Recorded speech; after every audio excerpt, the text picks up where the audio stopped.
나의 간증이요. 늘 성경을 읽을 때 저는 그렇게 권면을 해드립니다. 자, 바울이 구원받는 스토리는 사도행전만 통해서 3번 우리가 볼 수 있습니다. 처음에 9장에서 사도 바울이 구원받는 정말 리얼한 장면을 볼 수 있습니다. 그리고 이제 여기 22장 23절에서 한 번 테스트머니 간증을 하고, 그 다음에 다음 번에 한 번 더 간증을 이제 하게 됩니다.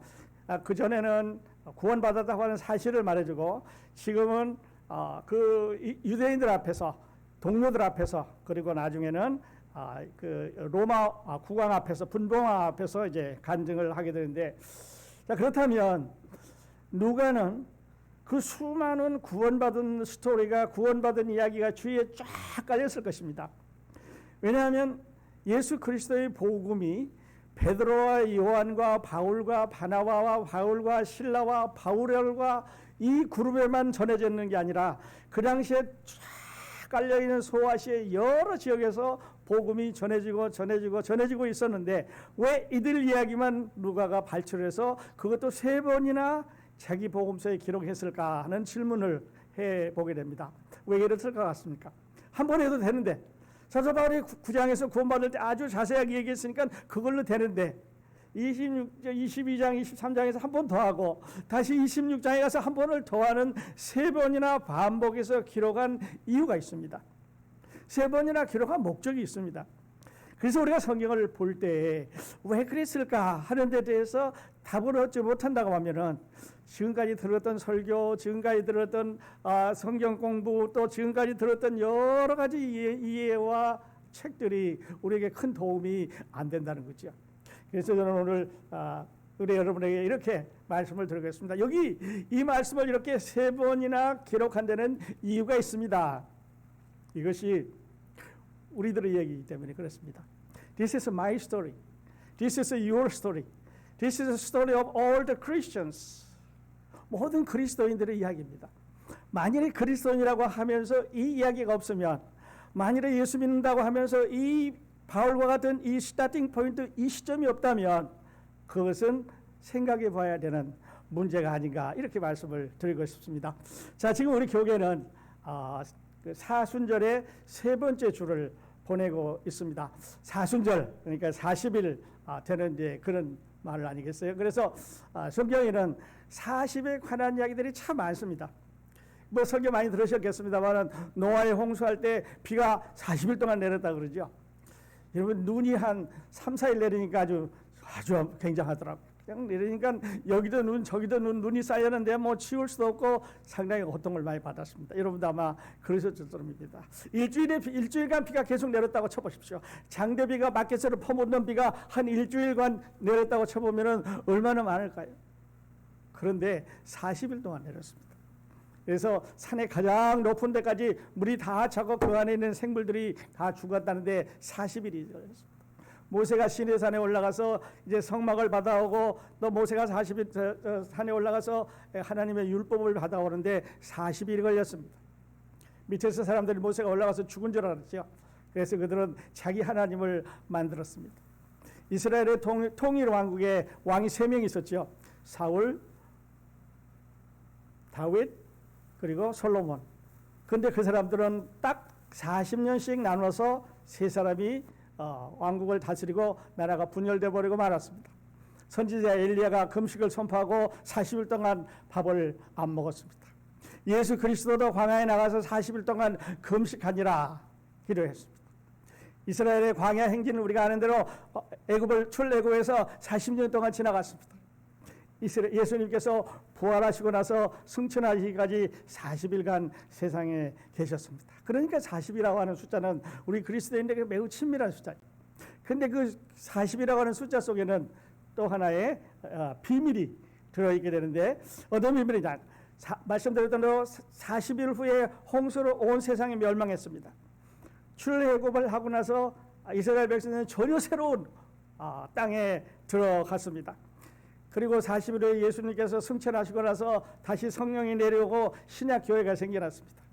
이스라엘이 400년 동안 침묵하고 나서 메시아가 세상에 왔습니다.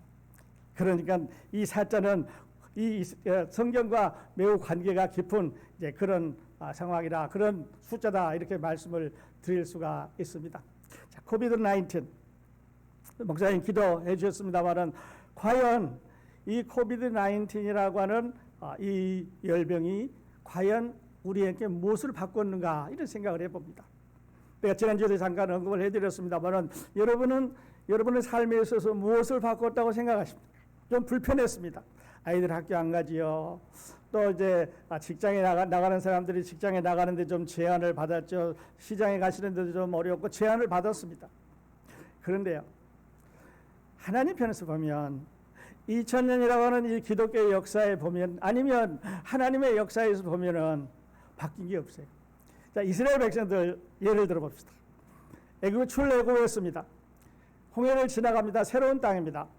하나님께서 왜 홍해를 갈라주셨을까? 여러분 그 이야기를 들을 때마다 저는 그렇게 생각해요. 하나님께서 왜 홍해를 갈라주셨을까? 물 위로 그냥 걸어갈 수도 있을 거고 아니면 홍해 바다 전체를 다 치워 없앨 수도 있었을 텐데 물벽을 갈라주셨어요. 그리고 그 사이에 지나가도록 했습니다. 새로운 경험이죠. 이야, 물벽 사이로 지나가는 스릴도 있었을 거고 물벽 사이로 지나가던 믿을 수 없는 자기들 눈앞에 벌어지는 광경을 그들은 목격하면서 지나갔을 것입니다. 와, 이분이 하나님이구나.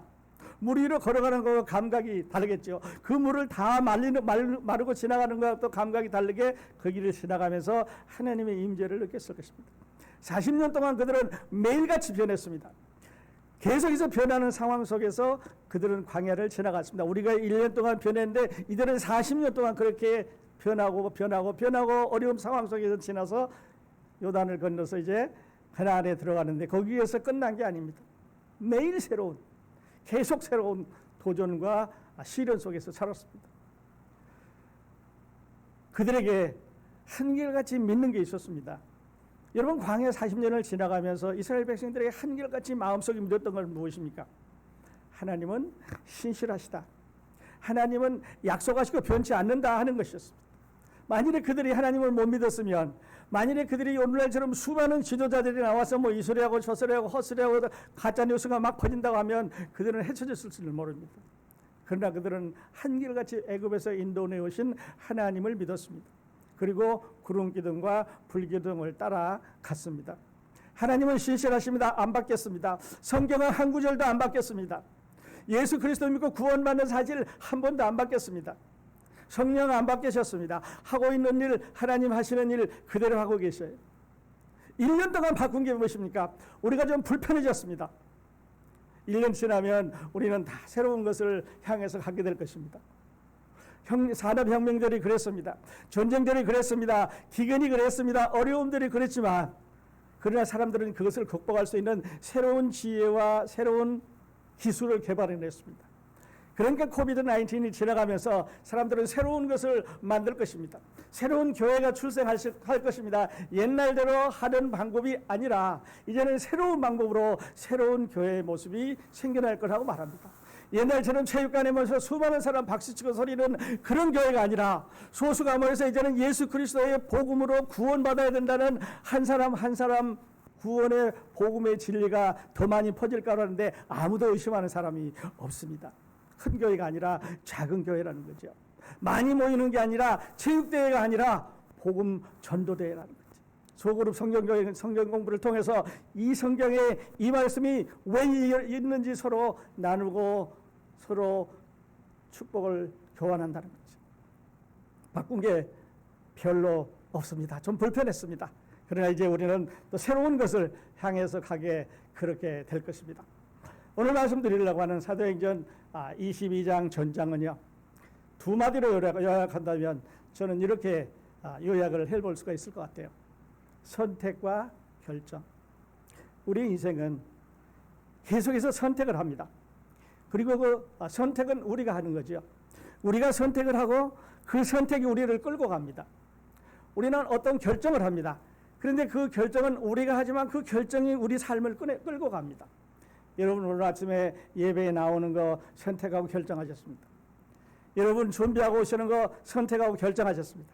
그리고 오늘 예배를 통해서 우리는 하나님께서 주시는 정말 새로운 지금까지 맛보지 못했던 새로운 메시지를 마음에 담고 이렇게 한다면 우리에게 삶의 변화가 오기 시작을 할 것입니다. 그러니까 선택은 누가 하느냐? 우리가 합니다. 여러분이 합니다. 우리 자신들이 하는 거죠. 결정도 누가 하느냐? 여러분이 합니다. 우리가 합니다. 우리 자신들이 하는 거죠. 그런데 그 선택이, 그 결정이 우리의 미래를 끌고 간다고 하는 거죠. 우리의 내일을 끌고 가는 거죠. 자, 그래서요, 인생의 가장 큰 선택을 우리는 이 예수 그리스도를 믿는 거다. 저는 그렇게 말씀을 드리고 싶습니다. 우리 인생의 가장 큰 선택, 이 선택은 예수 그리스도를 믿는 거다.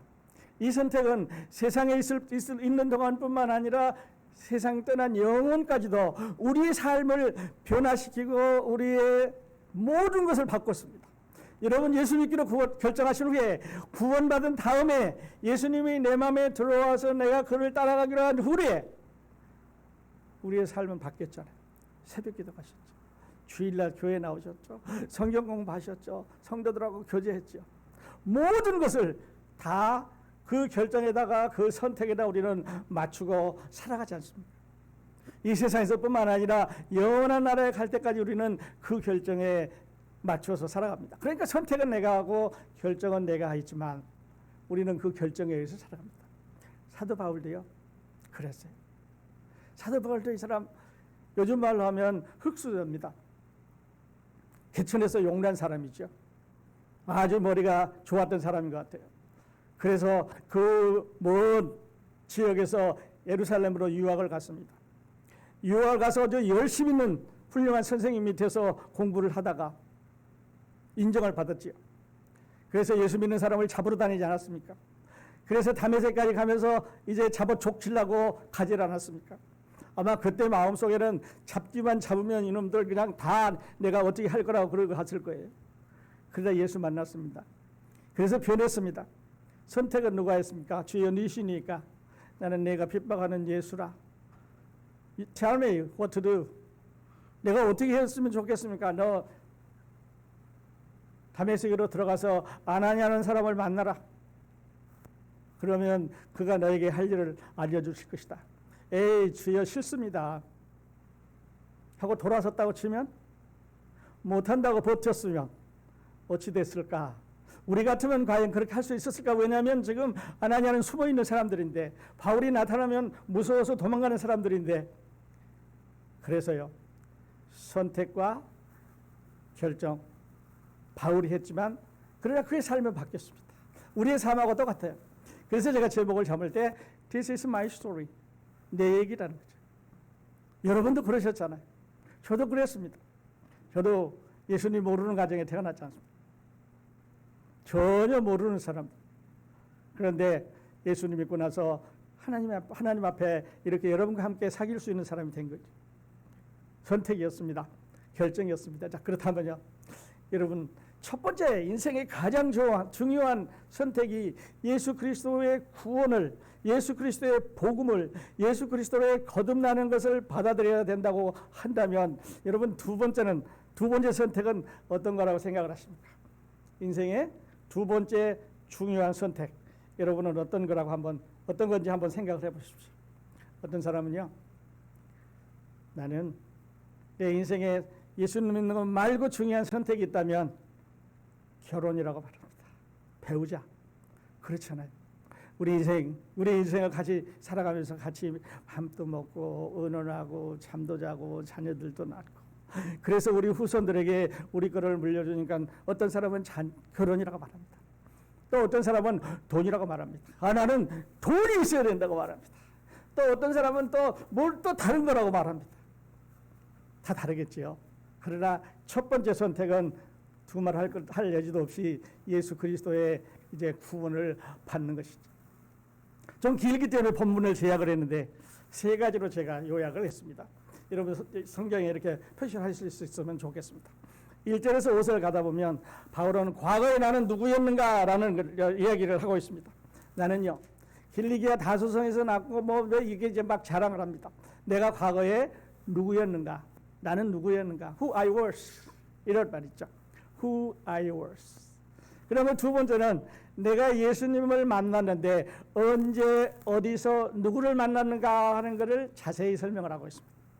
6절부터 20절까지 읽어보면 who I met, 내가 누구를 만났느냐, 그리고 그때 상황은 어땠느냐 하는 거죠. 그리고 그러한 무슨 대화를 나누고 그는 나에게 무슨 말을 해줬느냐 하는 것을 20절까지 쫙 기록을 했습니다. 그리고 마지막으로 21절로 30절까지는요. 우리가 지금 읽었던 이 부분에는 현재 나는 누구냐. 과거에 예수 만나기 전에 바울과 예수 만난 후에 바울은 전혀 다른 바울이죠. 예수 만나기 전에 바울을 사울이라고 그랬죠. 그러니까 사울과 바울은 전혀 다른 사람이라는 거죠. 한번 같이 또 내용을 더 보도록 하겠습니다. 바울. 어떻게 보면 사도 바울은 다니는 데마다 너무 많이 고통을 받고 너무 많이 핍박을 받고 너무 많이 박해를 받아서 어떻게 보면 매 맞는 전문가 같아요. 너무 많이 맞았어. 그냥 우리 지금 쭉 공부해 보고 있습니다만은 어떨 때는 너무 많이 때려서 이제 죽은 줄 알고 쓰레기통에 갖다 버렸습니다. 그런데 살았어요. 어떨 때는 너무 많이 매를 맞아서 이제 피투성이가 된 그날 착고에 채워서 감옥에 넣습니다. 그런데도 하나님이 그를 살리셨는데 여기에서도 매를 맞습니다. 가죽줄로 묶고 매를 맞는 거예요. 그 사람들이 때릴 때 살그머니 우리가 아이들 때리는 것처럼 그렇게 때리겠어요? 이 원수 잡는 것처럼 아마 심하게 매질을 했을 것입니다. 매 맞는 전문가였어요. 아주 많이 고통을 받았는데, 그런데 그 바울은 왜 그랬을까? 그 훌륭한 사람이 이제 거기에서 바리새인 중에서 출세를 하면 정말 이스라엘에 이름을 내놓을 만한 이런 학자가 됐을 수도 있었을 텐데 왜 그랬을까? 이 바울을 한번 다시 생각을 해봅니다. 그러면서 다음 장면으로 넘어가기 전에 나는 여러분에게 이런 도전을 한번 드리고 싶습니다. 나도 이런 이야기가 있는가? 나에게도 정말 이런 이야기가 있는가? 나도 과거의 내가 누구를 만났을 때의 순간, 그리고 지금의 변화된 나라고 이야기할 수 있는 이런 이야기가 있는가 하는 거죠. 어떤 분은 예수 믿냐고 물으면 믿는다고 말합니다. 언제부터 믿었냐고 물으면 그 전에 세례받을 때 믿었다고 말합니다. 세례하고 믿는 것을 구별을 못하는 거죠. 여러분, 이런 이야기가 다 있으시기를 바랍니다. 우리 크로스포인트의 성도님들은 이런 이야기가 다 있으시기를 바랍니다. 사도 바울은 후에 이렇게 고백을 했습니다. 나는 8일 만에 할례를 받고 아브라함의 후손이죠. 이스라엘 족속이요, 베냐민 지파요, 히브리인 중에 히브리인이요, 율법으로는 바리새인이요, 열심으로는 교회를 핍박하고 율법의 의로는 흠이 없는 자라. 율법으로 평가했을 때, 율법의 스케일이 나왔을 때 100%입니다. 바울을 율법으로 체크를 해보면 100% 흠이 없는 자였습니다. 빌립보서 3장 5절로 6절의 말씀이죠. 그 다음에는 조금 더 쇼킹한 이야기가 나옵니다. 바울은요, 예수님을 만나기 전에 자신을 이렇게 말했습니다. 내가 전에는 비방자요, 박해자요, 폭행자였으나 동의와 긍휼을 입은 것은 내가 믿지 아니할 때 알지 못하고 행하였습니다. 우리 주님께서 여러분이 잘 아시는 대로 나더러 주여 주여 하는 자마다 다 천당에 들어갈 것이 아니라고 말씀하시는 사람들은 나는 아니야, 난 미. 다들 그렇게 말합니다. 나 빼놓고 쟤라고 말합니다. 저 사람이라고 말합니다. 저들이라고 말합니다. 물론 그럴 수도 있습니다. 그런데 이 말씀은 잘 보셔야 됩니다. 언제 그랬냐면 유대교에 열심히 있을 때, 예수 믿는 사람을 잡으러 다닐 때, 신학 공부를 열심히 하고 있을 때, 열심히 툭출했을 때 자신을 말하기를 내가 믿지 아니할 때 알지 못하고 그랬단 말이에요. 와, 쇼킹한 얘기 아니겠어요? 아니, 바울이 몰랐단 말이에요. 하나님은 알았는지 모르지만, 율법은 알았는지 모르지만 예수 그리스도의 복음은 몰랐어요. 그러니까 그 복음을 믿고 나서 그 예수를 만나고 나서 보니까 옛날 게 아니라는 거죠. 그래서 배설물로 여겼다고 그랬어요. 갈라디아서 2장 20절은 오늘의 바울, 후의 바울을 말합니다. 우리 장로님이 좋아하시는 구절이죠. 내가 저 말씀을 읽을 때마다 우리 장로님 생각이 나요. 내가 그리스도와 함께 십자가에 못 박혔나니 그런즉 이제는 내가 사는 것이 아니요 오직 내 안에 그리스도께서 사신 것이라. 이제 내가 육체 가운데 사는 것은 나를 사랑하사 나를 위하여 자기 자신을 버리신 하나님의 아들을 믿는 믿음 안에서 사는 것이라. 우리말로 이렇게 우물딱주물딱 번역을 해놨어요. 그런데 성경에 보면 버렸단 말은 없고요, 주셨단 말은 있어요. 그러니까 나를 위하여 자기 자신을 버리신 게 아니라 나를 위하여 자기 자신을 내게 주신 하나님의 아들을 믿는 믿음 안에서 내가 사는 것이라. 이 두 말을 빠졌어요. 물론 뜻은 잘 생각해 보면 통합니다만은 그러나 이렇게 넣는 것이 영어 성경의 원문에 더 정확하다고 생각을 합니다. 우리 성령들이 있기 때문에 이제 바울의 얘기를 들어보면서 여기서 나라는 말을 표시를 했습니다. I have been crucified with Christ. 내가 예수 그리스도와 함께 십자가에 못 박았습니다. And I no longer live. 나는 더 이상 살지 않는다. But Christ lives in me. 예수 그리스도께서 내 안에 산다. The life I live in the body. 내가 육체 가운데 사는 것은 I live by faith in the Son of God. 하나님 아들을 믿는 믿음 안에서 사는 거다. 그래서 I가 몇 번이냐? 하나, 둘, 셋, 네 번 나오죠. I live by faith in the Son of God, who loved me and gave himself for me. 이러는데 who loved me, 나를 사랑하사 gave himself for me, 나에게 자기 자신을 주신 그 믿음 안에 사는 거라고 하는데, 예수님께서 자기를 버렸단 말은 그냥 버렸단 말이고 나에게 주셨단 말은 나와 관계가 있는 말이지요. 이렇게 하시면 더 정확하고 좋은 것 같아요. 다시 본문으로 돌아가셨어요. 오늘 나 예수 그리스도를 믿고 난 후에 나 일어납니다. 예수 그리스도를 믿기 전에 나 과거의 나죠. 그래서 그 변형된 스토리, 그래서 그 스토리가 바울을 지금 끌고 가고 있는데요. 그 선택이, 그 결정이 바울을 데리고 가고 있는데 여러분은 이런 이야기가 있으시겠지요. 여러분의 이야기이기를 바랍니다. This is my story. This is my song. 이것은 내 얘기고 내 노래라고 하는 이런 이야기가 되실 수 있기를 바랍니다. 이렇게 결론을 내보고 싶습니다. 오늘 본문은 우리에게 어떤 메시지를 주고 있습니까? 본문이 주고 있는 메시지는요, 우리가 아는 대로 구원은 누가가 세 차례나 바울의 이야기를 여기다 쓴 거는, 최고의 율법학자의 이야기를 여기다 쓴 거는, 청년 바울의 얘기를 세 번이나 여기에다 기록을, 사도행전에 기록한 거는, 뿐만 아니라 바울 자신도 여러 차례 기록을 했는데 그 이유는 저는 여기 있다고 생각합니다. 첫 번째는요, 율법으로는 구원을 받을 수가 없다는 거죠. 만일에 율법으로 구원받을 수 있으면, 만일에 율법을 잘 지켜서 하늘나라 갈 수 있다면 사도 바울은 지금 잘못된 일을 하고 있는 거죠. 율법으로는 완전한 자라고 그랬습니다.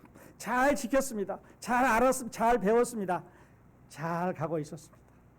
그런데 바울은 아니라고 말합니다. 그러니까 첫 번째 거는요, 구원은 율법으로 받는 게 아니라는 거지. 그러면 뭘로 받습니까?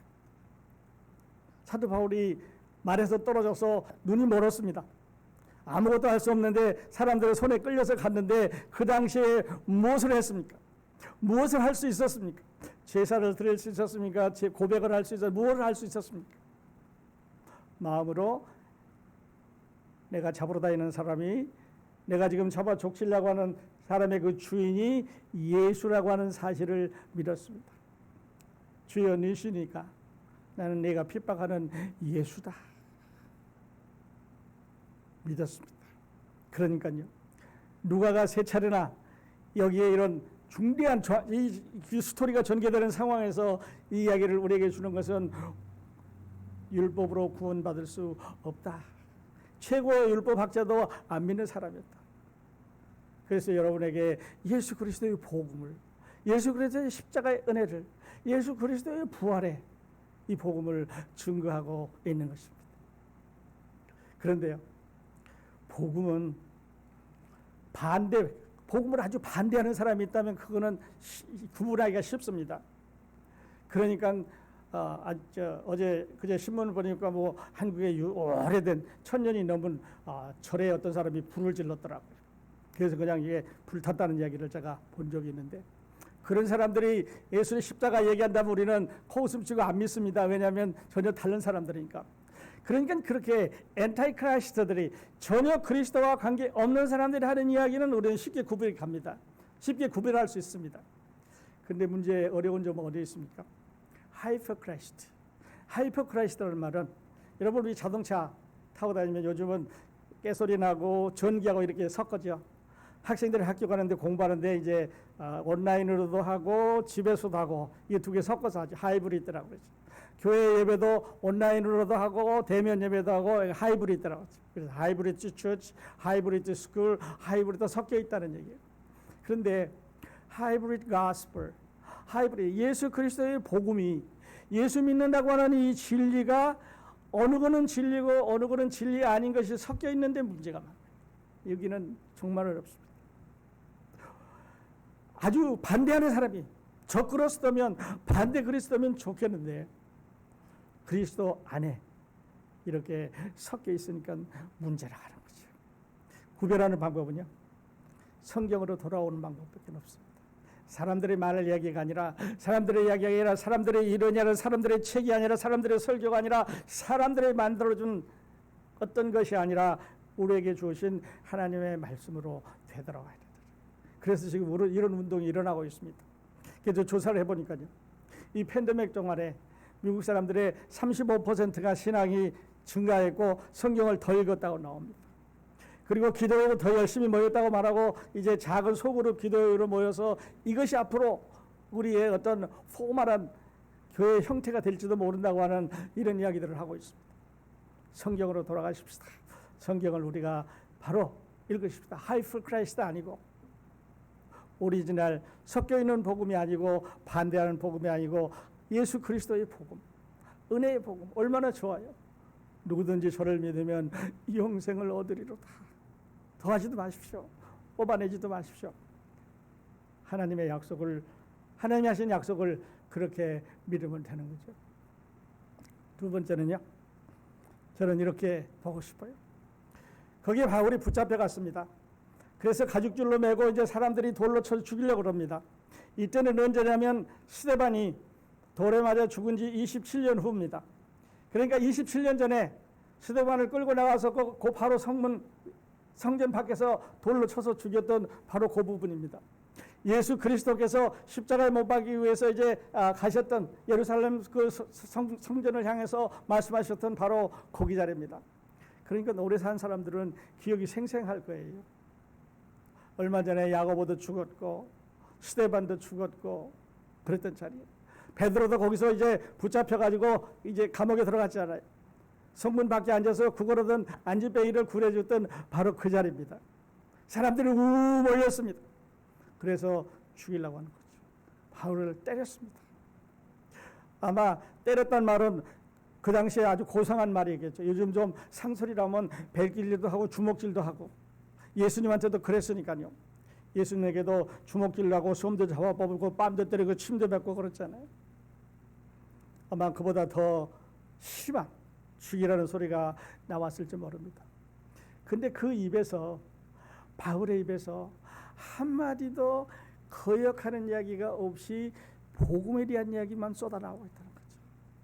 수도꼭지 틀니까 물이 나오는 것처럼 바울이 자리에 서니까 사도 바울에게 처음 기회면서 마지막 기회입니다.